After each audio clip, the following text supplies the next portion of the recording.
En este problema vamos a considerar un alambre recto y largo que lleva una corriente según la expresión I igual a seno omega t más phi. Aquí lo único que faltaría es que hay un valor, ¿verdad? Una amplitud de corriente.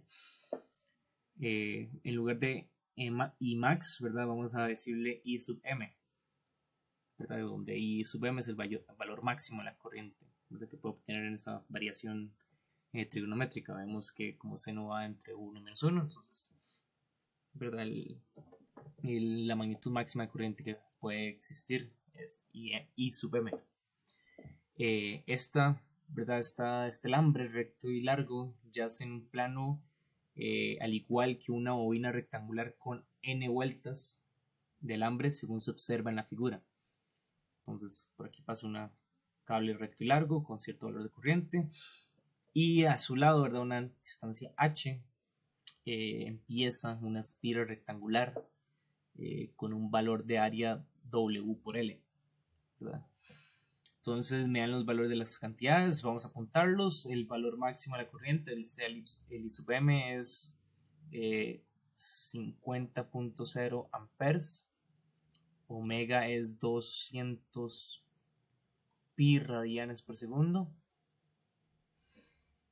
n es igual a 100, h es igual a 5.0 centímetros, L es igual a 20 centímetros. Determinen la FEM inducida en la bobina por el campo magnético creado por la corriente del alambre en el alambre recto y largo, ¿verdad? Entonces sabemos que este alambre va a producir un campo magnético. Si usamos arriba la mano derecha, sabemos que, ¿verdad? Como dijimos en el video, van a ser círculos alrededor del cable y esas líneas de campo, bueno, veamos la dirección. Con regla la mano derecha sabemos que hay en este sentido, ¿verdad? Entonces vamos a ver cuánto campo magnético pasa a través de el área de la espira. Vean que el área de la espira no cambia. Entonces nosotros esperaríamos que pase la misma cantidad de líneas de campo, ¿verdad? Sobre toda la espira. Esto no es así. Vean que aunque el área no cambie, lo que se está cambiando es la magnitud del campo magnético. Entonces recuerden que este campo magnético para un cable largo varía de la siguiente forma. Varía como un 0 por la corriente que pasa por el alambre entre 2 pi r, donde r es la distancia radial desde el centro del cable hasta donde yo quiero calcular el campo. Entonces si yo quiero calcular el campo acá, me va a dar un campo distinto que si yo lo calculo acá. Correcto, entonces tengo valores distintos de campo en dos secciones de la espira.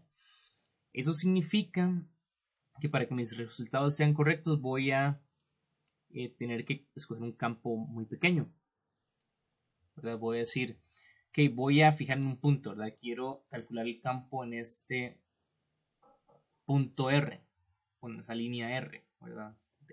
Del cable. Pero además yo quiero considerar un área, porque, ¿verdad? Necesito medir un flujo del campo a través de ese área.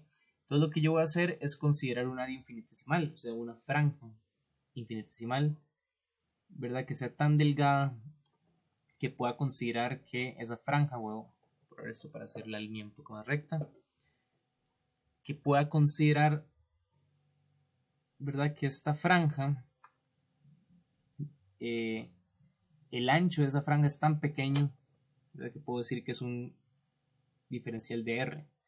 Y en ese diferencial, ¿verdad? La diferencia del campo eléctrico entre BR y BR más DR es mínima, ¿verdad? Entonces puedo considerar que se mantiene casi que uniforme, ¿verdad? En ese segmento. Y vamos a calcular el flujo por ahí. Y como estamos agarrando una franja arbitraria sobre la cual calcular el flujo, entonces nada más voy a sumar todas las franjas arbitrarias que componen la espira, ¿verdad? Para calcular el flujo total, ¿verdad? Sumo el flujo de cada una y eso me da el flujo total. O sea, necesito integrar. Entonces sobre esta franja, vean que esa franja si tiene un ancho de R, el área de esta franja va a ser L, que es el largo, por el de R, que es el ancho.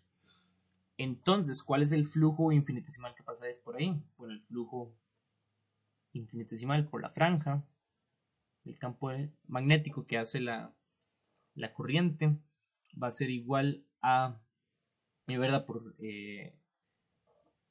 la ley de Faraday. Voy a tener esto acá. Entonces puedo decir que ese flujo infinitesimal es igual a lo que yo quiero encontrar, ¿verdad? Por el tiempo. Entonces voy a decir, ok, vean que el flujo infinitesimal también puedo expresarlo como la cantidad de campo que pasa a través del área que estoy considerando. ¿Y por qué es un flujo infinitesimal? Ah, porque estoy pasando a través de un área infinitesimal, o sea, un dA. Correcto. ¿Y quién es mi dA? Mi dA es, ¿verdad? L por dr, que es el área de la franja infinitesimal por la cual voy a estar considerando que pasa el campo. Ahora, ¿cuál es el campo? Lo tengo aquí arriba. Mu sub 0 I entre 2πr LDR. Y me doy cuenta, ¿verdad? Que ya tengo cómo varía el campo debido al radio, ¿verdad? Aquí, esa dependencia R. Y, ¿verdad? El diferencial del radio, o sea, ya podemos integrar. Lo que vamos a hacer ahora entonces es decir, ese es mi flujo, ¿verdad?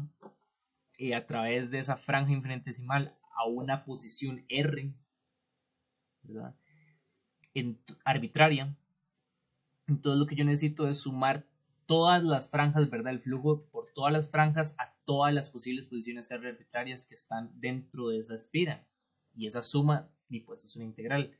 Entonces el flujo magnético total es solo sumar el flujo magnético sobre cada franja, o sea, la integral de mu sub 0 I entre 2πr L de R.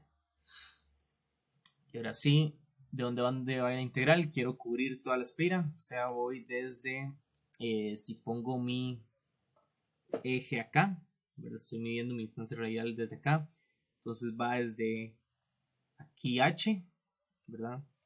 Hasta h más w.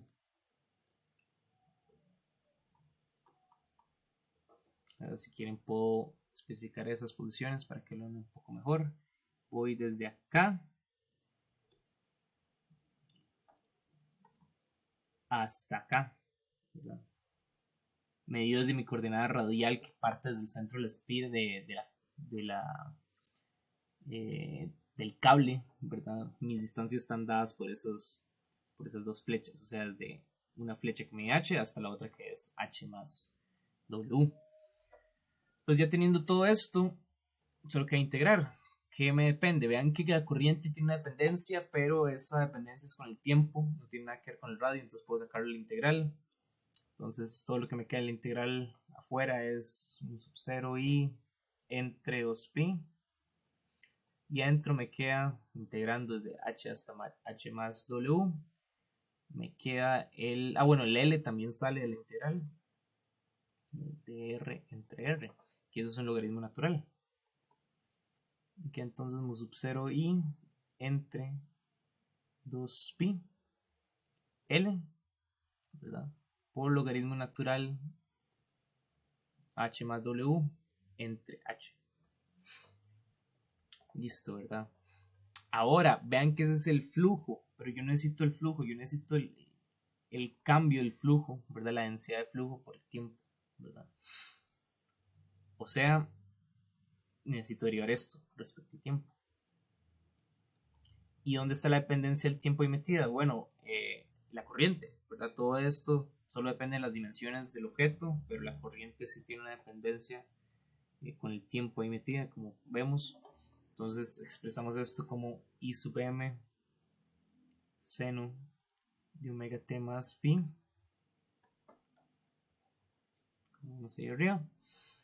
Y derivamos, como esto es una regla de la cadena, ¿verdad? Sacamos todo esto, todo lo que es constante, que sería mu sub 0 I sub m L entre 2pi logaritmo natural de H más W entre H.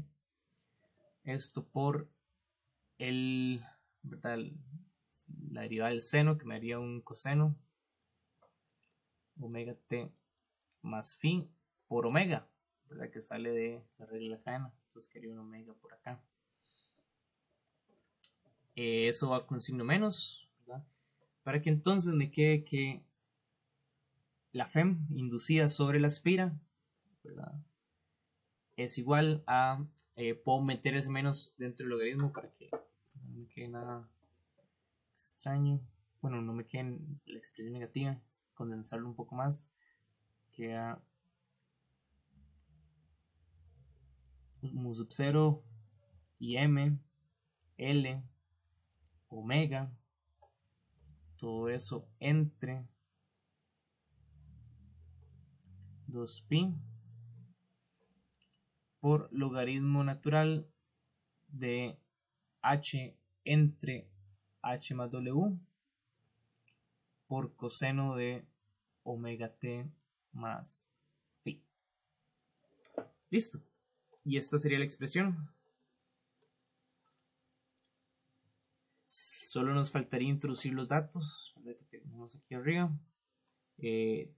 Noten que no nos están dando valores, creo que para phi ni para t, entonces quería en términos, ¿verdad?, de esa constante fase y el tiempo. Bueno, el tiempo, ¿verdad?, es lo que uno esperaría, pues es una variación en el tiempo y la constante phi queda indeterminada. Entonces, metiendo todos esos datos, debería darle lo siguiente. O sea, la FEM es igual a menos 87.1 coseno de la frecuencia angular, que sería 200pi, ¿verdad? Esto tiene unidades radianes entre segundo por el tiempo más la constante de fase. Listo, esta sería la FEM inducida, que vemos que también es alterna, ¿verdad? Alterna igual a la corriente que pasa por la espira. Este es el primer problema y así, ¿verdad?, resolvemos problemas para encontrar FEMs inducidas en espiras. En este caso es una espira rectangular, ¿verdad?, usando la ley de Faraday. Así que espero que haya sido de su ayuda y nos vemos en el siguiente video.